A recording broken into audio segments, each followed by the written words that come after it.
guys, it's another video and it's me, your friendly neighborhood Spider-Man.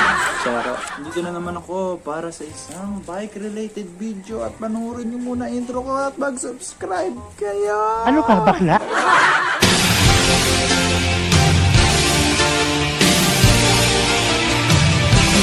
So, ayan guys, nandito na naman tayo. Wait lang.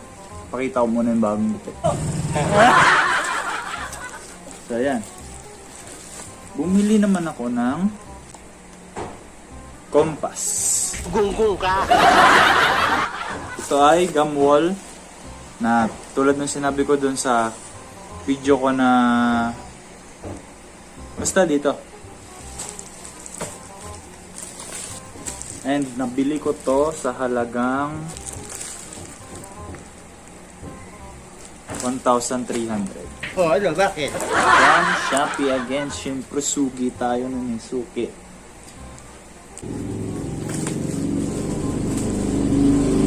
Bago ko makalimutan, ingay naman.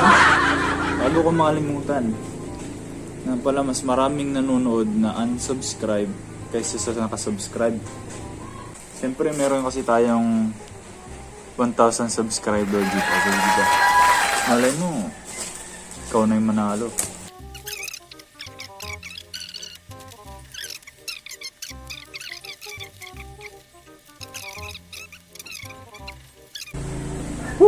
Init. Makapal yung spikes nyo. Look. Mas makapal pa sa mukha ko. Dapat dali sa mental hospital. So, magaan naman pala siya eh. Magaan siya oh. Kaya nga. Disadvantage lang nito is ina-assume ko lang pero hindi ko pa alam. Siguro yung tagal niya sa ride. Siguro kaka-ride mo mabilis tong napupudpud. And hindi ko pa siya may recommend kasi hindi ko pa nagagamit. Siguro next vlog kapag nagamit ko na to, saka ko na ma-recommend kung ano ba talaga ang rating nito para sa akin. Kaya mag-subscribe ka para malaman mo yung progress nitong gulong na to. So wala nang patumpik-tumpik pa. Tara, kabit na natin to.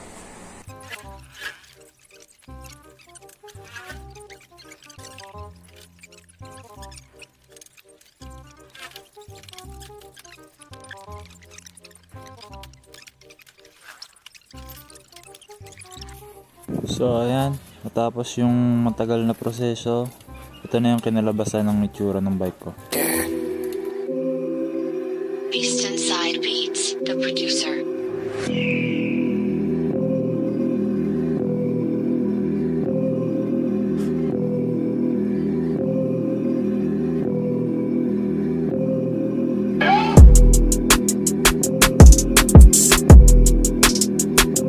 So ayan guys, pahinga na tayo. Tapos na tayo magkabit ng gulong and paalala ko lang sa inyo na mag-subscribe, mag-like, and mag-comment kayo para malaman ko kung ano yung mga gusto nyong content. Share nyo na din sa mga kaibigan nyo para makaabot tayo 1K subscriber. Thank you!